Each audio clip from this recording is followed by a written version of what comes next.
My name is Clara Emerson. I'm 34 years old, and I never imagined I'd walk away from my entire life in a single night.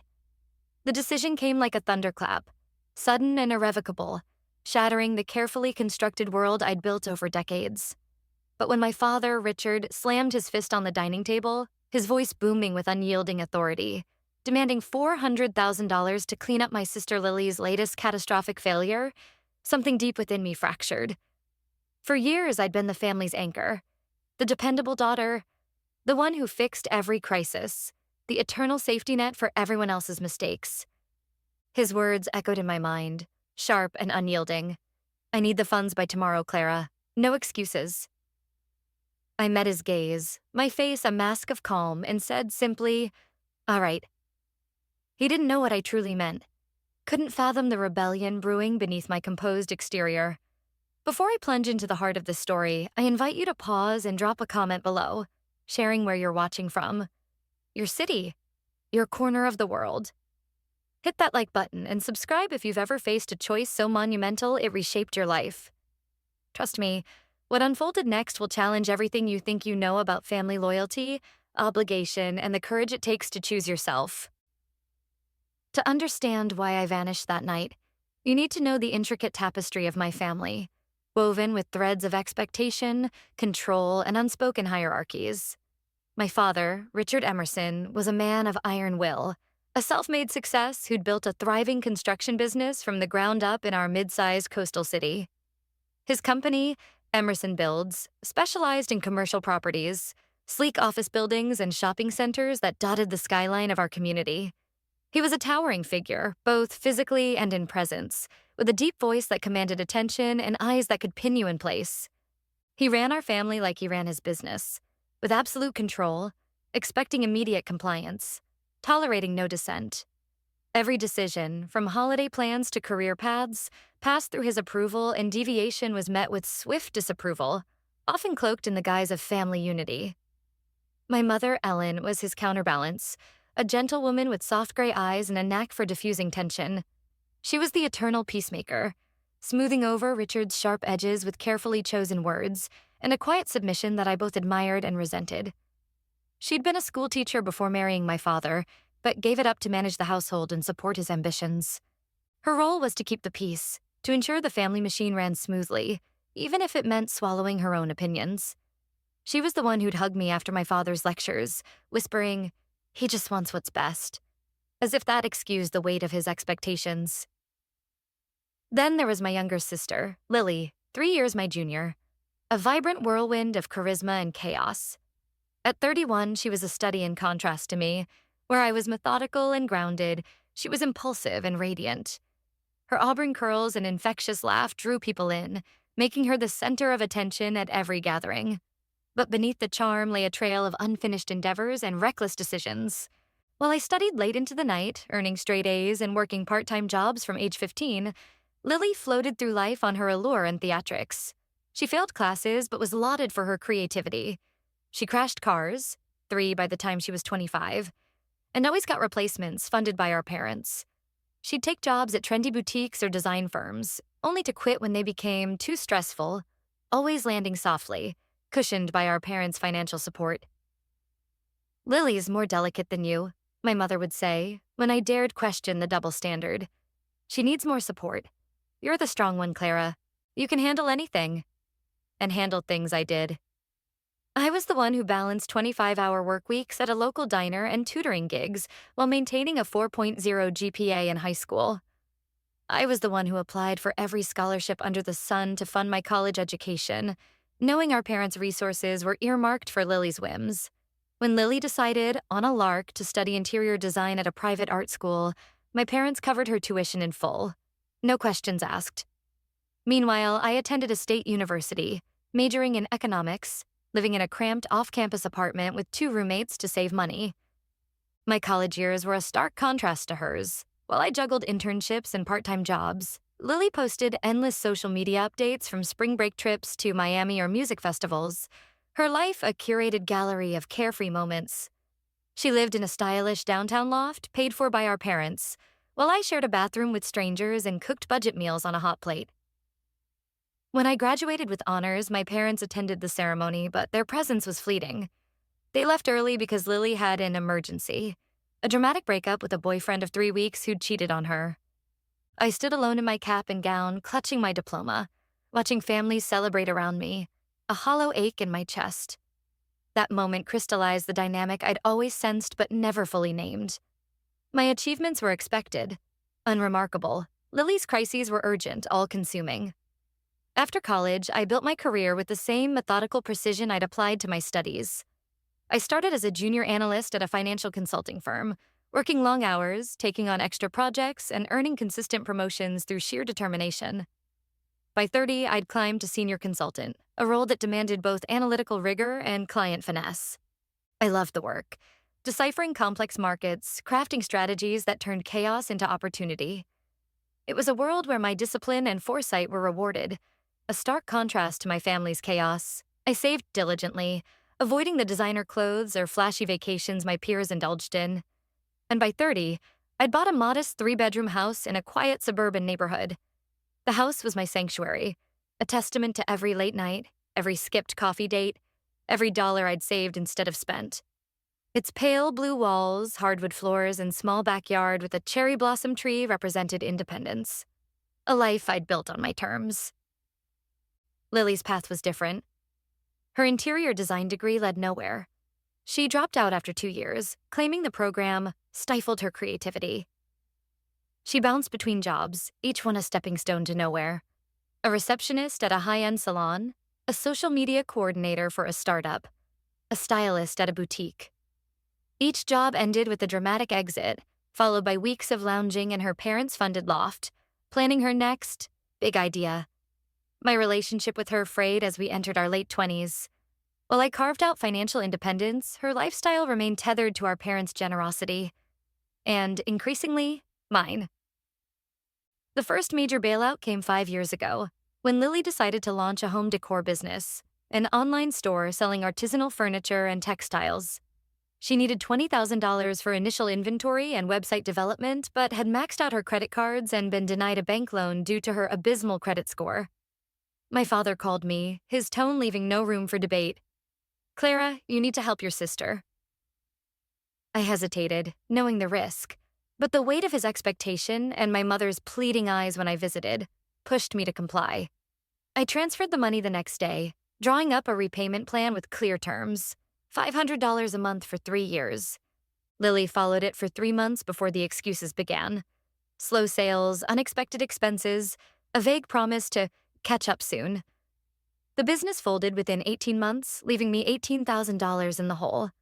She never mentioned it again, and my parents acted as if it were my duty to absorb the loss. The second incident was messier. 2 years later, Lily got entangled with a married entrepreneur who promised to fund her next venture. When his wife discovered the affair, it exploded into a public scandal. Lily had trashed his office in a fit of rage, leading to a lawsuit for defamation and property damage. My father called again. His voice clipped. "We need to settle this quietly. $25,000. I argued, pointing out Lily's recklessness, but my mother's tearful pleas. "She's devastated, Clara. Please help her." Wore me down. Another $25,000 of my savings vanished to make the problem disappear. Lily sent a single text. "TTXS, owe you big time. No repayment ever came." The third bailout, 8 months ago, pushed me to my limit. Lily had leased a luxury condo in the city's trendiest district, far beyond her means, while working as a stylist at a design studio. When her manager criticized her work, she quit, calling the job soul-crushing. Unable to pay her rent, she faced eviction and a lease termination fee. My father's call was predictable. "Clara, it's $40,000 to cover the lease and moving costs. You're the only one who can help." I wired the money, my stomach churning, knowing I was enabling her yet again. That night, I lay awake, staring at the ceiling of my bedroom, the weight of my dwindling savings pressing against my chest. I'd been saving for a dream. A year-long global journey, a chance to explore the world and discover who I was beyond the role of family fixer. That $40,000 was a chunk of my travel fund, a dream I'd nurtured since college, meticulously planned in journals filled with itineraries, budgets, and cultural notes. After that third bailout, I set a boundary.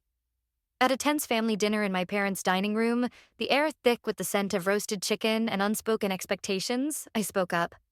"This is the last time," I said, my voice firm despite the tremor in my hands. "I love Lily, but I can't keep funding her mistakes. I have my own goals." My father's face darkened, his fork pausing midair. "What could be more important than your sister?" he demanded, as if my life were secondary. "My future," I replied, meeting his gaze. "I've been saving for a sabbatical, a chance to travel and live for myself. That money matters to me." My mother, ever the diplomat, jumped in. "Of course you deserve that, darling. Lily promises this won't happen again, right, Lily?" Lily nodded, her eyes glistening with practiced remorse. "I swear, Clara, I'm turning things around. I've got job interviews lined up." Her words were familiar, a script I'd heard too many times. I wanted to believe in the family myth, that we were a unit, that my sacrifices were seen, that balance would come. But doubt gnawed at me, a quiet voice whispering that nothing would change. Life had been brightening in recent months, a rare moment of alignment. My boss hinted at a promotion to lead consultant, a role that would cement my career. I'd been dating James, a software engineer with warm brown eyes and a steady presence, for 14 months. Our relationship was a quiet refuge. Dinners at cozy bistros, weekend hikes, conversations about books and dreams. Most importantly, my travel fund was nearly complete. For 5 years, I'd saved every bonus, every tax refund, every extra shift, pouring them into a dream of exploring the world. My journals detailed every step, starting in Bali, Indonesia, then weaving through Malaysia, South Korea, and into Europe, Italy, France, Spain. I'd researched local customs, learned basic phrases, calculated budgets to the cent. Bali's temples and rice terraces would be my first taste of freedom, followed by Malaysia's vibrant markets and South Korea's neon-lit cities. Each destination was a pin on the world map hanging in my bedroom, a visual promise of a life beyond duty. The call that shattered this fragile harmony came at 10 p.m. on a Wednesday. I was at my desk, finalizing a client portfolio, the glow of my laptop casting shadows across my living room. My phone lit up with my father's name and my stomach tightened. "Clara, family meeting tomorrow, 7 a.m., at the house," he said, his voice clipped, no room for negotiation. "Dad, I have client meetings all morning," I replied, already feeling the familiar tension creep into my shoulders. "Reschedule them. This is family." The line went dead. I texted James. "Family emergency, apparently. Meeting tomorrow at 7. Already dreading it. His response was immediate. "Want me to come with?" The offer warmed me, but I declined.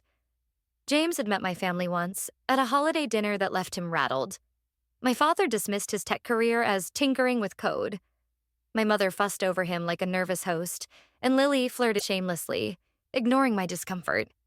I wasn't ready to subject him to another round of Emerson family chaos. I barely slept that night, my mind racing with possibilities. What had Lily done this time? Another failed venture? Another reckless romance? By 6:30 a.m., I was driving to my parents' sprawling colonial home, the familiar oak-lined street doing little to calm my nerves. I arrived at 6:55, clutching my bag as I walked up the stone path, the early morning air crisp with the scent of dew and blooming jasmine. Inside, the house was a pressure cooker. My mother bustled in the kitchen, her hands trembling as she offered me coffee I didn't want. "Just sit, sweetheart," she said, her voice strained. My father sat in his leather armchair in the living room, his posture rigid, his face a mask of controlled fury. Lily was curled on the couch, her auburn curls disheveled, eyes red and swollen, letting out dramatic sniffles that felt rehearsed. The room smelled faintly of my mother's lavender candles, a futile attempt to mask the tension. "What's going on?" I asked, standing by the doorway, my coat still on, bag slung over my shoulder. I wasn't ready to settle in, to let their world pull me under. "Your sister's in a mess," my father said, his voice low but laced with anger. "Tell her, Lily." Lily looked up, her mascara-streaked face a portrait of distress. "I messed up, Clara," she whispered, her voice breaking. "Just tell me what happened," I said, my tone flat, already bracing for the financial hit. The story spilled out in fragments, punctuated by Lily's sobs and my father's impatient interruptions. She'd tried launching another business, a high-end interior design showroom in the city's upscale shopping district. Denied bank loans due to her history of defaults, she'd turned to private lenders, men with slick smiles and predatory terms. The loan had ballooned with exorbitant interest, and now she owed $400,000 due in 48 hours. 400,000, I repeated, the number a physical blow. What could possibly cost that much? The storefront lease, custom fixtures, premium inventory, marketing, Lily mumbled, avoiding my eyes. The interest piled up when I missed the first payment. These aren't people you mess with, my father added, his voice grave. They've made threats. Legal action at best. Worse if we don't pay. I turned to my mother, who was twisting a dish towel into knots. If they're threatening her, why not go to the police? And drag our name through the mud? She gasped, her eyes wide with horror. Your father's built his reputation for decades. Of course, the family image was paramount, more important than safety or accountability. I'm trying to liquidate assets, my father said, but my capital's tied up in long-term projects. It can't be turned into cash in 2 days. My mother's voice was soft, pleading. We wouldn't ask if there was another way, Clara. But they weren't asking. They were demanding, the expectation heavy in the air, as tangible as the polished oak floors beneath my feet. What about the business itself? The inventory? I asked, desperate for alternatives. Worthless, my father snapped, waving a hand. The lease is underwater and most of the stock is consigned. So there's nothing to show for $400,000? I asked, disbelief sharpening my tone. Lily's sobs intensified. I tried, Clara.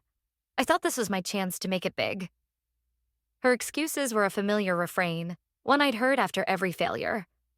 I tuned her out, focusing on my father's calculating stare and my mother's gentle hand on Lily's shoulder, as if soothing a child. Clara, my father said, his voice shifting to the authoritative tone he used to close business deals. You're in the best position to help. Your investment portfolio is strong and you have your travel fund. The mention of my travel fund sent a chill down my spine. I'd never told him its purpose, only that I was saving for future plans. That he knew and expected me to surrender it spoke volumes about his view of my life. Secondary, expendable. My travel fund might cover a fraction, I said carefully, my voice steady despite the storm inside. It took 5 years to save. You can travel later, my mother said, her tone soothing but dismissive. Lily needs you now. Family comes first. Family comes first, I repeated softly, the phrase a bitter pill. It was always my responsibility to uphold that mantra, never theirs to reciprocate. Why is it always me cleaning up her messes? I asked, a spark of rebellion igniting. I've bailed her out 3 times. $85,000 total. I have my own life, my own dreams. Dreams can wait, my father said, brushing me off. This is a crisis. Lily's safety could be at risk. I glanced at Lily, who was now scrolling her phone between sniffles, her tears conveniently timed. Did you even try to fix this yourself? I asked her. Bankruptcy? Payment plans? Anything? There's no time. My father interrupted before she could answer. They want the money now. In that moment, clarity hit like a wave breaking over rocks. This wasn't a one-time crisis. It was a pattern, a cycle that would repeat endlessly. Lily would keep making reckless choices. My parents would keep enabling her, and I would be expected to sacrifice everything to fix it. The realization was suffocating but liberating, a paradox that settled over me like a heavy fog. I need time to think, I said, gripping my bag, my voice steady despite the chaos in my mind. You have until tomorrow morning, my father declared, his tone a command, not a request. 9 a.m. at the house, with the funds. As I turned to leave, Lily looked up from her phone. I'm so sorry, Clara, she said, but her eyes held the same entitled expectation I'd seen for years. I nodded, saying nothing, and walked out, the weight of their demands trailing me like a shadow. The drive home was a blur, the coastal highway stretching out under a gray morning sky. My phone rang before I reached my driveway, my father checking my compliance. Clara, I expect action, not excuses, he said the moment I answered. I'm figuring out what's possible, I replied, parking in front of my house, the cherry blossom tree in my yard swaying in the breeze. $400,000 isn't pocket change, Dad. This is about your sister's safety, he said, his voice hardening. Use your finance connections. Make it happen. I pushed back, desperate for alternatives. What about a second mortgage on your house? Lily could sell her car, her designer clothes. His laugh was cold, cutting. The house is leveraged for business, and Lily's things wouldn't make a dent. Then a bank loan with you as cosigner? No time, and a paper trail would complicate things. Translation: he wanted no official record of this mess, prioritizing his image over all else. Dad, this is my future, I said, my voice steady but pleading. My entire savings. And what's more important, your vacation or Lily's life? He snapped, framing it to paint me as selfish. It's not a vacation, I countered, my voice rising. It's a life plan, 5 years of sacrifice. Taking pictures at tourist spots, he scoffed, dismissing my dream with a wave I could almost see. Be serious, Clara, this is a real crisis. His words stung, a knife twisting in an old wound. I could help with $60,000, I offered, a last-ditch compromise. You cover the rest. This isn't a negotiation, he said flatly. You'll provide the $400,000 by tomorrow. And if I don't? The question slipped out, bold and reckless. The silence was brief but electric. Then you're not the daughter I raised, he said, his voice low and final. Family supports family. Your mother and I gave you everything. Your education, your start in life. The revisionism was staggering. Dad, I paid for college with scholarships and jobs, I said, my voice trembling with suppressed anger. You funded Lily, not me. We gave you a home, food, opportunities, he shot back. Basic parenting isn't a debt I repay with my entire future, I replied, surprising myself with my resolve. I see, he said, his tone icy. Your mother's devastated by your selfishness. The emotional manipulation was blatant, but its power was waning. I need time, I repeated, my voice firm. Tomorrow, 9 a.m., with the money, or don't bother coming. You won't be my daughter.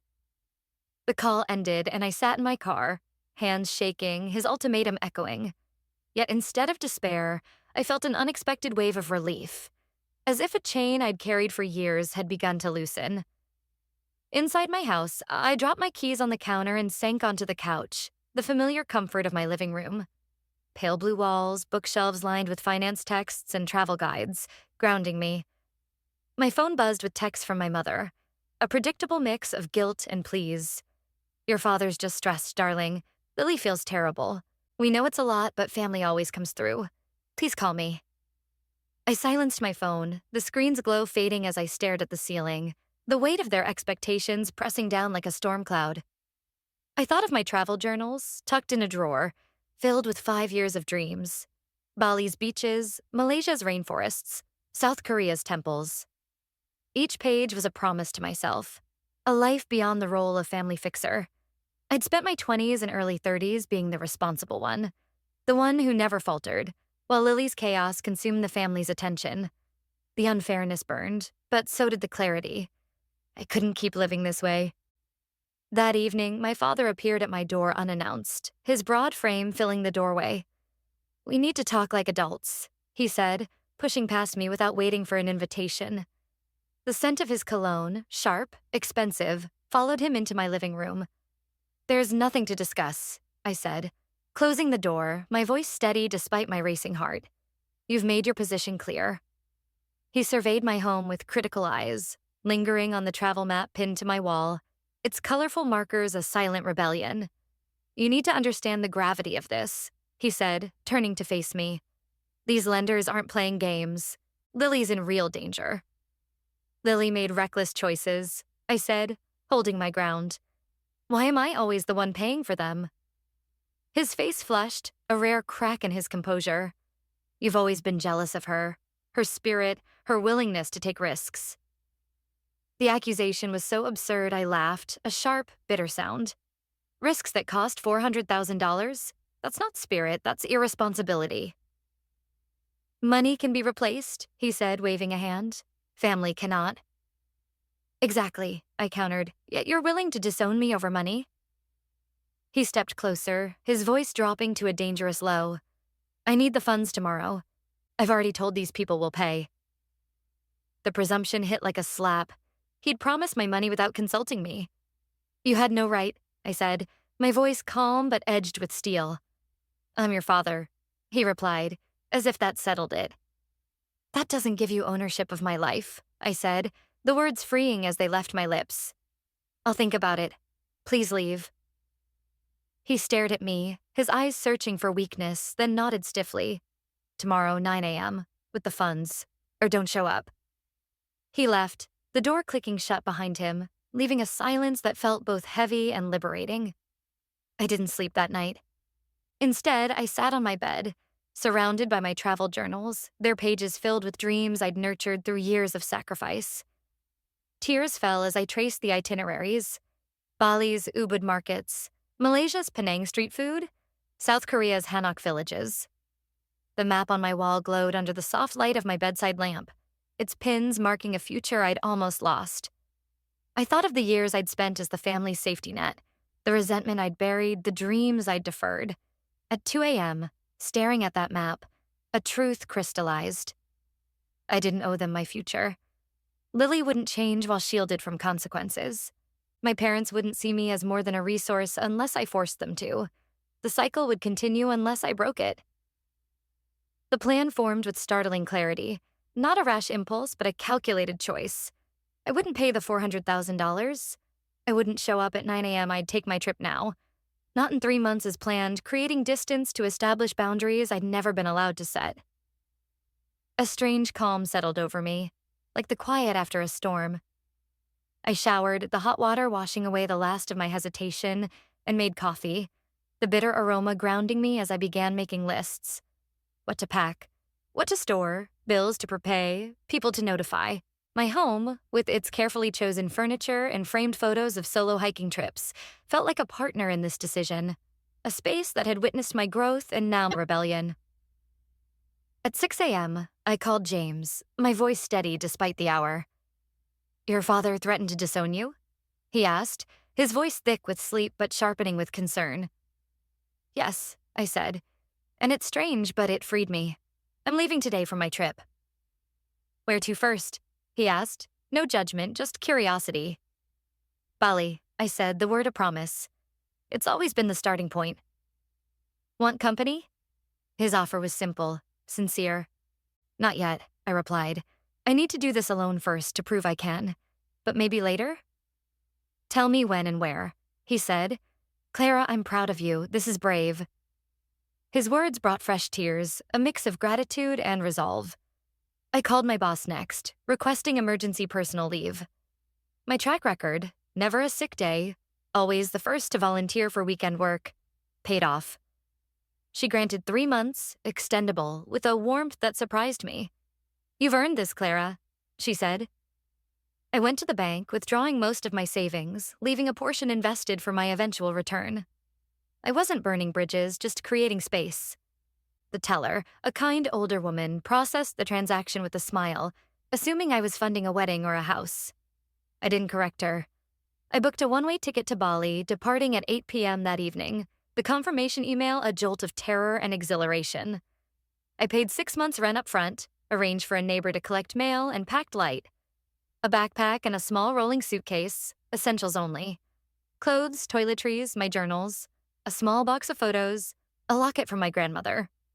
Everything else could wait. The final task was the most significant. I found a wooden box, a gift from a college friend, and lined it with soft tissue paper. Inside, I placed a ledger of every loan I'd given Lily, $85,000 over 5 years, along with copies of emails, texts, and handwritten IOUs promising repayment that never came. Then I wrote a letter, drafting it 3 times to strike the right tone. Clear, not cruel. Honest, not accusatory. I outlined the pattern of exploitation, my love for them despite the pain, and my need for distance to break the cycle. I didn't reveal my destination but left the door open for future contact, signing it simply Clara, a departure from the love. Clara I'd used since childhood. I wrapped the box with a silver ribbon, placing my spare house key on top, a symbolic gesture of closure. At 4 p.m., my father called again. "I expect you at 9 with the money," he said, no greeting. I took a deep breath, my voice calm. "All right." "Good," he said, a note of satisfaction creeping in. "Your mother's making waffles. Your favorite." "Sounds nice," I replied, betraying nothing. After hanging up, I turned off my phone, removed the SIM card, and slid it into a drawer. I'd get a new number in Bali, a clean break. The taxi arrived at 5:30, the driver chatting cheerfully as he loaded my bags. I took one last look at my house, the cherry blossom tree glowing in the evening light, and felt a complex mix of emotions. Grief for what I was leaving, fear of the unknown, but above all, a soaring sense of liberation. At the airport, I moved through check-in with mechanical efficiency, the one-way ticket a declaration of intent. Sitting at the gate, doubts crept in. Was $400,000 worth this upheaval? Was I being selfish? Then I remembered my father's dismissive tone, the casual expectation that I'd surrender my dreams, the absence of gratitude for years of sacrifices. This wasn't selfishness. It was survival. On the plane, as the U.S. coastline faded below, I imagined my father arriving at my house, expecting compliance, finding instead a locked door and a box of truths. Over the Pacific, I sent James a text from my tablet. "I did it. I'm free." His reply came swiftly. "Safe travels, Clara. The world's waiting. So am I." I slept off flight. A deep, dreamless sleep, the first in days. At 9 a.m., my father arrived at my empty house, his punctuality a hallmark of his control. A neighbor later told James he knocked repeatedly, called my dead phone, then spotted the box on the welcome mat. His face shifted from irritation to disbelief as he read my letter, shouting my name loud enough to startle passers-by. He used the key to enter, searching for me, emerging furious, clutching the box. My mother called James, sobbing. "She abandoned us. How could she be so selfish?" James, ever steady, replied, "Maybe ask why Clara felt she had no other choice." Without my money, my father sold 2 commercial properties at a loss, dipping into their retirement savings to cover the rest. In Bali, I landed in a world of vibrant chaos, humid air, the scent of frangipani, the hum of scooters. I stayed in a modest guest house in Ubud, away from tourist traps, eating spicy noodle dishes from street vendors and visiting ancient temples. Guilt lingered, but so did joy. I established routines. Morning coffee at a local warung, afternoons exploring rice terraces, evenings writing in my journal, processing the complex emotions of my departure. I emailed James, sharing my safety and impressions, careful not to ask about my family, protecting the fragile boundaries I'd set.